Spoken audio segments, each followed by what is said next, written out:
मैं स्कूलिंग में cultural programme में बहुत बढ़ चढ़कर हिस्सा लेता था। उसी नाते मेरे को रामलीला में पार्टिसिपेशन के लिए वहाँ की समिति बुलाती थी, तो मैं रामलीला में काफ़ी तरह के किरदार निभाता था। तो अगले दिन जब मैं किरदार निभाता था, उसके अगले दिन स्कूल में सारे जो मेरे साथ वाले बच्चे वो मुझे पहचान नहीं पाते थे और बोलते थे वो जो किरदार था वो बहुत अच्छा था। बहुत अच्छा सवाल है और बहुत ही प्रेरणादायक भी रहेगा जो यंग एंड बडिंग जो डॉक्टर बनना चाह रहे हैं उनके लिए। थैंक यू सर, आपने आपके बिजी शेड्यूल से हमारी रिक्वेस्ट पर वक्त निकाला। सर, हमारा फर्स्ट क्वेश्चन ये है कि आपकी प्राइमरी एजुकेशन कहाँ से हुई, आपकी स्कूलिंग के बारे में हमें बताइए प्लीज़। सर, मेरा जन्म नवलगढ़ में हुआ है और मेरी प्राइमरी एजुकेशन भी नवलगढ़ में ही हुई है। नवलगढ़ एक कस्बा है जो डिस्ट्रिक्ट झुंझुनू में आता है। मेरी क्लास फर्स्ट से लेके 12th तक मैंने वहाँ की बहुत फेमस स्कूल है पोदार स्कूल, सेठ रामनाथ पोदार स्कूल, वहीं में मेरी primary education, secondary education, higher secondary education सभी वहीं से हुई है। अच्छा सर, बचपन का ऐसा कोई यादगार किस्सा जो आपके लिए मेमोरेबल हो? जी बिल्कुल, बचपन में सबकी यादें होती है और बचपन बहुत यादगार भी होता है। बचपन की बहुत सारी अच्छी मेमोरीज जो हमेशा आपको लाइफ लॉन्ग याद रहती है। मेरा भी स्कूलिंग के दौरान कल्चरल प्रोग्राम में काफ़ी इंटरेस्ट था, तो मैं स्कूलिंग में कल्चरल प्रोग्राम में बहुत बढ़ चढ़कर हिस्सा लेता था। उसी नाते मेरे को रामलीला में पार्टिसिपेशन के लिए वहाँ की समिति बुलाती थी, तो मैं रामलीला में काफ़ी तरह के किरदार निभाता था। तो अगले दिन जब मैं किरदार निभाता था, उसके अगले दिन स्कूल में सारे जो मेरे साथ वाले बच्चे वो मुझे पहचान नहीं पाते थे और बोलते थे वो जो किरदार था वो बहुत अच्छा था। तो ये सुनकर मुझे बड़ा अच्छा लगता था कि यार इसका मतलब अपन ने अभिनय अच्छा किया है जिसकी कि बच्चे और साथ वाले स्टूडेंट्स तारीफ कर रहे हैं। सर, काफ़ी अच्छा लगा इस बारे में जान करके। जी सर, आपने एक डॉक्टरी का पेशा चुना जी, तो हम ये जानना चाहेंगे कि आपके मन में इच्छा कब जागी कि आपको डॉक्टर बनना है और आपको मोटिवेशन कैसे मिला इसका? जी, बचपन से ही पढ़ाई में रुचि थी और हम सेल्फ स्टडी करते थे। उस समय कोई इंस्टीट्यूट, कोचिंग ये सब सेंटर्स तो थे नहीं, सेल्फ स्टडी से ही आप पढ़ के आगे बढ़ते थे। तो अच्छे नंबर आने की वजह से हमारे क्लास 9th में एक मैडम दिव्या सक्सेना हुआ करती थी, तो वो मैम ने हमारे को काफ़ी मेरे को मोटिवेट किया कि आपको बायोलॉजी लेना चाहिए और बायोलॉजी लेकर और पीएमटी नाम का एक एग्जाम होता है जिसको देकर आप एमबीबीएस कर सकते हो और डॉक्टर बन सकते हो। उन्होंने मुझे काफ़ी बार मोटिवेट किया। और सेकेंडली मेरे कजन ब्रदर है, फर्स्ट कजन मनोज भैया, उन्होंने भी मुझे मोटिवेट किया कि अगर अपन अच्छा पढ़ रहे हैं और अभी अच्छी एक लाइन पकड़ में आ रही है तो अपने को पीएमटी की तैयारी के बारे में सोचना चाहिए। तब वहीं से मेरे मन में बायोलॉजी और पीएमटी की दिमाग में आई और डॉक्टर बनने की इच्छा जागी। बहुत अच्छा सर। सर, अभी अब डॉक्टर की जो आपकी जर्नी, अभी सर मैं जानना चाहूंगा कि आपकी डॉक्टर की जो पूरी एजुकेशन रही उस जर्नी के बारे में। सर, करंट सिनेरियो अगर अपन देखते हैं तो स्टूडेंट्स के पास काफी अच्छे रिसोर्सेज होते हैं जी, अच्छे अच्छे इंस्टीट्यूट बन चुके हैं। उस टाइम पर काफी चैलेंजिंग होता था ये सब। एक मेडिकल का एंट्रेंस एग्जाम भी निकालना अपने आप में बड़ा टास्क होता था जी। तो सर, उस सिचुएशन में आपने वो चैलेंजेस किस तरह से पूरे करे और आपने किस कॉलेज से एमबीबीएस करी? जब आप एक छोटे से कस्बे से उस बड़े शहर में गए एमबीबीएस की पढ़ाई के लिए, तो वो आपने कहाँ क्या सीखा और समझा? बहुत अच्छा सवाल है और बहुत ही प्रेरणादायक भी रहेगा जो यंग एंड बडिंग जो डॉक्टर बनना चाह रहे हैं उनके लिए। मैं 98 में मेरा एंट्रेंस हुआ, एग्जाम हुआ था पीएमटी का, और उसके बाद में मेरा admission SP medical college Bikaner में हुआ था। घर वालों की इच्छा थी कि नवलगढ़ के पास में जयपुर एसएमएस मेडिकल कॉलेज है, वहाँ एडमिशन हो जाए, पर थोड़े से नंबर पीछे आने की वजह से मुझे बीकानेर ऑप्ट करना पड़ा। बीकानेर हमारे यहाँ से डायरेक्ट कोई साधन नहीं थे, हमें सीकर या झुंझुनू से बस चेंज करके बीकानेर जाना पड़ता था और उस समय बहुत ज़्यादा साधनों का भी अभाव था और फिनेंशियल कंडीशन भी बहुत अच्छी नहीं कह सकते थे, बिलो मिडिल या लोअर मिडिल क्लास में ही हम आते थे, तो हमें काफ़ी प्रॉब्लम थी। अकेले ही जाके हमने एडमिशन कराया, अकेले ही जाके हॉस्टल का एडमिशन कराया और पापा को तो एमबीबीएस के बारे में ज़्यादा कुछ जानकारी नहीं थी, ना पेरेंट्स के घर वालों को किसी को और का जानकारी थी। वहाँ हॉस्टल में अपने सर्किल के कुछ दोस्त बनाए, उनके सहारे से सीख कर, एक दूसरे से सीखते हुए, संघर्ष करते हुए और क्या नाम तो पढ़ाई करते हुए बस एक ही ध्येय रखा कि पढ़ेंगे तो डॉक्टर बन जाएंगे, नहीं तो अपने पास में कुछ भी नहीं है। खोने को कुछ ज़्यादा था नहीं, क्योंकि वापस अल्टीमेटली अगर नहीं भी करते तो नवलगढ़ ही आना था। तो लगा कि जी जान लगा के पढ़ाई कर लेते हैं, एमबीबीएस कर लेते हैं, एक डॉक्टर की डिग्री मिल जाएगी तो अपनी रोजी रोटी तो आराम से चला लेंगे। ऐसा एक सोचकर एमबीबीएस कंप्लीट करी और वहाँ भी अच्छे दोस्तों का सहारा मिला, जिससे प्रेरणा मिलती गई और मिलजुल कर साथ बढ़कर और पढ़ते गए और पास होते चले गए। हर सेमेस्टर क्लियर किया और समय पे क्लियर किया, बिना किसी सिफारिश के क्लियर किया। अक्सर कई बार ऐसा सुनने में आता था कि एमबीबीएस में बहुत जानकारी की आवश्यकता रहेगी, लेकिन ऐसा नहीं था। जो बच्चा पढ़ता था, जो स्टूडेंट पढ़ता था, उसका सिलेक्शन हो जाता था, सेमेस्टर एग्जाम पास करता था। अपनी सिंसियरिटी से, कंसिस्टेंसी से अगर आप लगे रहते हो, मेहनत करते हो, तो आपको मंजिल मिल ही जाती है। सर आपकी ये जर्नी सुनने के बाद जो आज के नए स्टूडेंट्स हैं वो बहुत जल्दी हार मानते हैं। आपने देखा काफी केसेस भी होते हैं इस तरह के। सर उनके लिए काफी मोटिवेशन रहेगा। सर एमबीबीएस कंप्लीट आपने करी, उसके बाद आपने डर्मेटोलॉजी स्पेशलिटी को चुना, तो स्किन में आपकी विशेष रुचि थी या ये कोई एक कोइंसिडेंट रहा कि आपने डर्मेटोलॉजी सेक्शन चुना? बहुत ही मेरा दिल को छूने वाला सवाल आपने पूछा है। ये मेरी कोइंसिडेंस नहीं थी, मेरी रुचि थी इसमें। एमबीबीएस के बाद में हमारे इंटर्नशिप होती है। इंटर्नशिप में हमारे को 15 दिन का स्किन डिपार्टमेंट यानी डर्मेटोलॉजी डिपार्टमेंट में ट्रेनिंग लेनी होती है। और अक्सर उस समय, जो मैं 2003 की बात बता रहा हूँ, उस समय ये ट्रेंड था कि स्किन की जो पोस्टिंग होती थी 15 दिन की, उसमें कोई भी स्टूडेंट जाना नहीं चाहता था। हर स्टूडेंट की इच्छा होती थी मेडिसिन, सर्जरी और गायनिकोलॉजी या अदर ब्रांचेज में इंटरेस्टेड रहता था। स्किन लीस्ट प्रिफर्ड ब्रांच होती थी उस समय, लीस्ट प्रिफर्ड। मैंने इंटर्नशिप में, मेरे आज भी याद है, डॉक्टर आर.डी. मेहता, हमारे राजेश दत्त मेहता जी जो अभी भी बीकानेर में मेडिकल कॉलेज में प्रोफेसर हैं, उनके साथ बैठकर 15 दिन वो इंटर्नशिप पूरी करी। और बहुत ही सिंसियरली, बहुत ही रुचि से, इंटरेस्ट से मैं पूरी देर ओपीडी में 9 से लेकर 3 तक बैठता था। उन्होंने भी बहुत आश्चर्य किया कि यार आज तक एक भी स्टूडेंट स्किन की इंटर्नशिप में इतने लंबे समय तक नहीं बैठा है, आपका क्या कारण है कि आप इतने देर बैठ रहे हो। तभी से मेरे मन में उस स्किन ब्रांच को लेने का इंटरेस्ट था और मैंने वो 15 दिन की इंटर्नशिप कंप्लीट करी। और भाग्य का खेल देखिए, मेरी एमडी स्किन में एग्जामिनर के रूप में भी अहमदाबाद में वही टीचर डॉक्टर आर.डी. मेहता है। ये मैं भगवान की लीला ही मानता हूँ, इससे कम नहीं है, क्योंकि उनके साथ बैठकर मैंने 15 दिन इंटर्नशिप करी और उन्होंने ही मेरा एग्जाम लिया, उन्होंने ही मेरे को एमडी एग्जाम में पास किया। वो संयोग नहीं हो सकता, ये ऊपर वाले की इच्छा थी कि मैं बनूं स्किन का डॉक्टर। और मेरी रुचि तो थी, मेरी जो रैंक थी वो अच्छी रैंक्स थी, जिसपे मैं स्किन के अलावा मेडिसिन और क्या नाम तो अदर ब्रांचेस सारी ले सकता था। रेडियोलॉजी को छोड़कर उस समय मुझे सारी ब्रांचेज मिल रही थी। जब मैंने स्किन ब्रांच ऑप्ट करी, आज मुझे याद है दिल्ली में जहाँ काउंसलिंग थी, तो सब लोगों ने मुझे ये बताया कि यार कैसे बेवकूफ़ आदमी हो आप, सब कुछ मिल रहा है फिर आप स्किन क्यों ले रहे हो। लेकिन उस समय मेरी इच्छा थी कि स्किन ही लेंगे, अच्छी ब्रांच है, कूल ब्रांच है, और मैंने लिया और शायद वो अच्छा ही निर्णय रहा होगा आज के ध्यान में देखते हुए। सर आपकी रुचि के कारण ही आप इतने सालों से निरंतर इतनी अच्छी सेवाएं जयपुर शहर में दे रहे हैं। जी, इसमें रुचि और ध्येय दोनों ही चीज काम करती हैं। सर अब मैं जानना चाहूंगा कि आपके पोस्ट ग्रेजुएशन और ग्रेजुएशन टाइम पर आपकी सबसे अच्छी फ्रेंड सर्किल में आप उनके बारे में कुछ बताइए, आपकी हॉस्टल लाइफ के बारे में कुछ ऐसी बात बताइए। जी, हॉस्टल लाइफ एक अपने आप में अलग अद्भुत अनुभव है। हॉस्टल लाइफ एक ऐसा अनुभव है जीवन का जिसमें आप बहुत कुछ चीजें सीखते हो।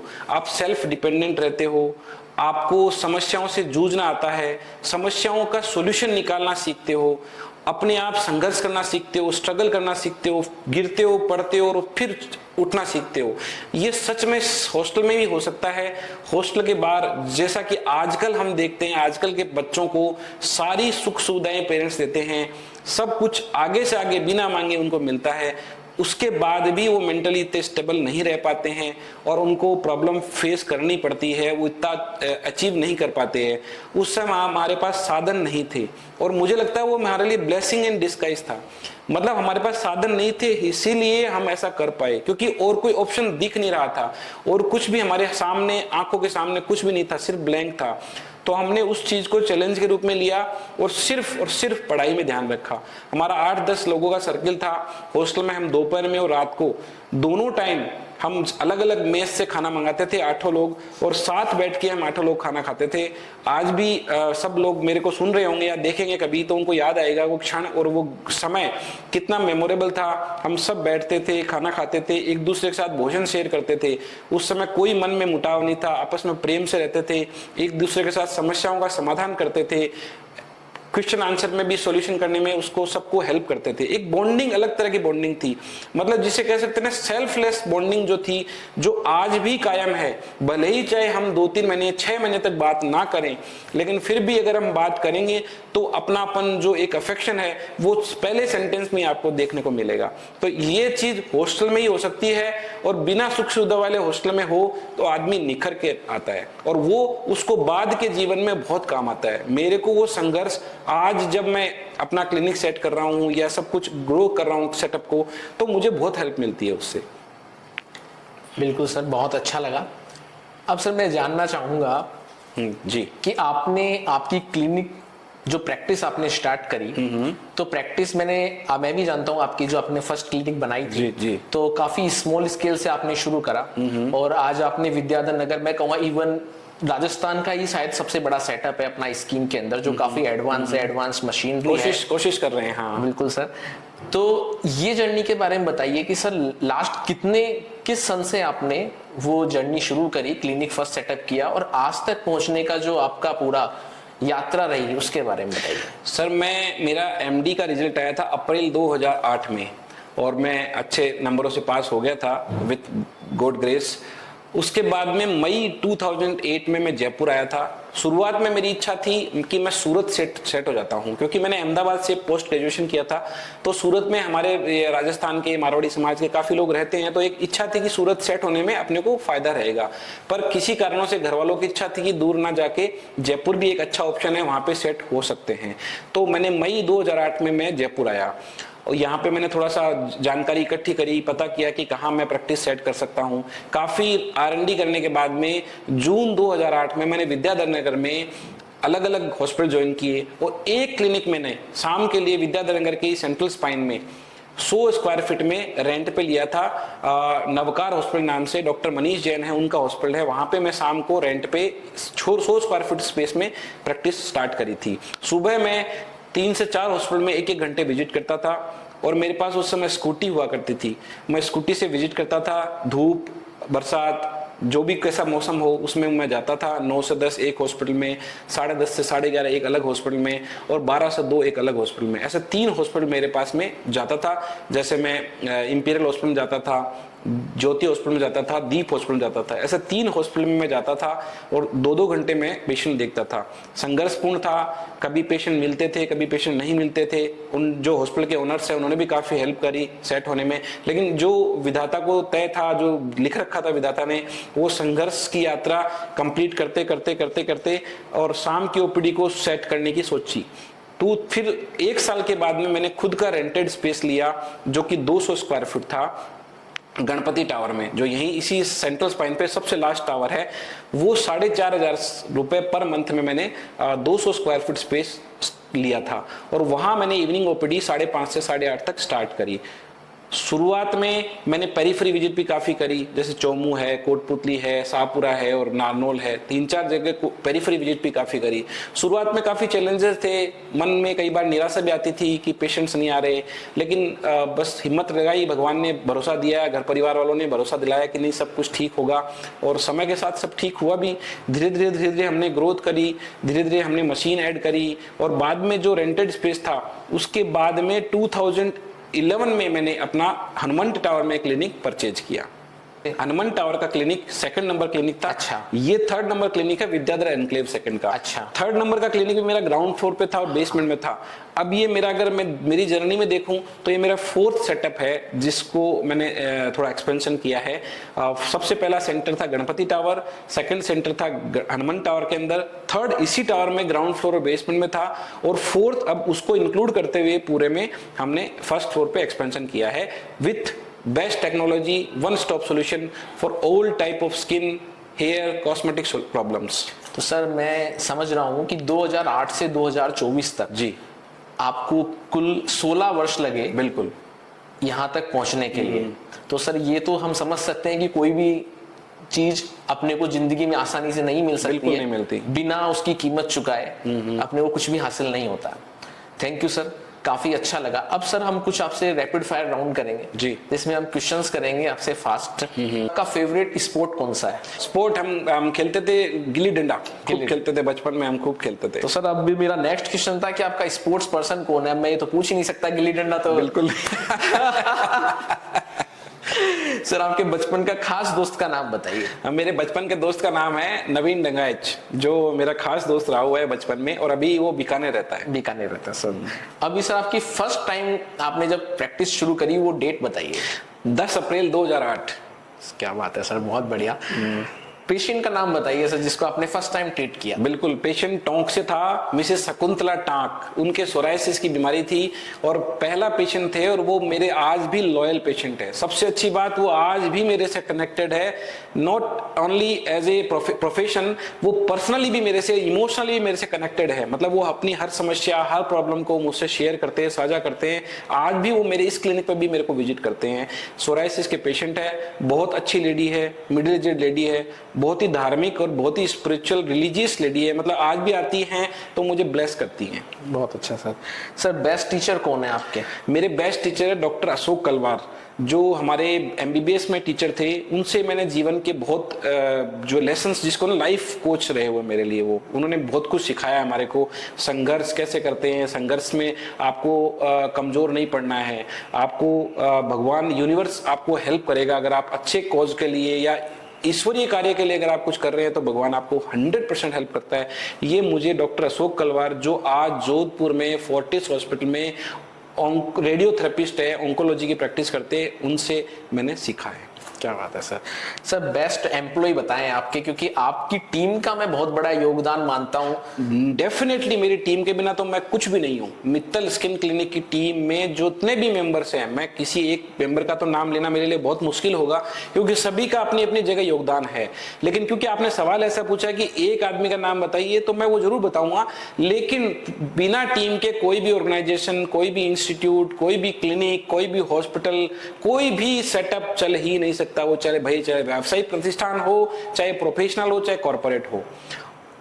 मेरा बेस्ट एम्प्लॉय जो लॉयल भी और हार्ड वर्किंग भी और डेडिकेटेड भी है, वो दो है, मिस्टर सुरेंद्र आर्य और मिस्टर राम सिंह आर्य। ये दोनों जी जान से इस क्लिनिक के लिए जुड़े हुए हैं। और अभी हाल ही में हमारे को एक मिस्टर अनीश निगम ने ज्वाइन किया है, वो भी जी जान से हमारे क्लिनिक के उत्थान के लिए, उसकी अपग्रेडेशन के लिए, अपलिफ्टमेंट के लिए लगे रहते हैं। सर कोई मैसेज ऐसा जो आप देना चाहेंगे? सर मेरा मैसेज देखो बहुत सिंपल सा है कि मेहनत अगर कोई करता है, कंसिस्टेंसी, सिंसियरिटी और परसिवरेंस से अगर कोई मेहनत करता है तो सफलता मिलती है। भगवान भी उसको मदद करता है। आपके माइंड में क्लैरिटी होनी चाहिए, आपके एक्शन में सिंसियरिटी होनी चाहिए, और आपके जो क्लैरिटी और पवित्रता होनी चाहिए आपके कार्य में। तो मेरे को नहीं लगता कोई भी काम मुश्किल होता है। रुकावट तो निश्चित रूप से आती है, ऐसा नहीं कि हाथ में ही कोई चीज आपको परोस दी जाएगी, लेकिन ये सब चीजें अगर आप सही मायने में, सही एंगल से, सही और विजन प्लान बना के आगे और सही रोड में बना के अगर आप करते हो तो आपको सफलता मिलती है। आप ब्लाइंड गेम खेलते हो अगर बिना योजना के, बिना कार्य योजना के, बिना भविष्य की प्लानिंग करे हुए अगर कोई करते हो तो जरूर मुश्किल आती है। लेकिन अगर आप सब कुछ सही डायरेक्शन में चलते हो तो, और एंटरप्रेन्योरशिप स्किल भी डेवलप करना बहुत जरूरी है। मैंने देखा है कि कई बार हमारे प्रोफेशन के कुछ लोग एंटरप्रेन्योरशिप स्किल में बहुत पीछे रहते हैं, रिस्क टेकिंग नहीं रहती है। आगे बढ़ने के लिए जो गट्स चाहिए, जो स्किल्स डेवलप करनी चाहिए अदर देन मेडिकल और अदर देन प्रोफेशनल, वो भी कई बार आपको अपलिफ्ट करने में बहुत हेल्प करती है। तो वो आपको अपनी प्रैक्टिस के साथ साथ ही डेवलप करनी चाहिए। Thank you sir, thank you so much.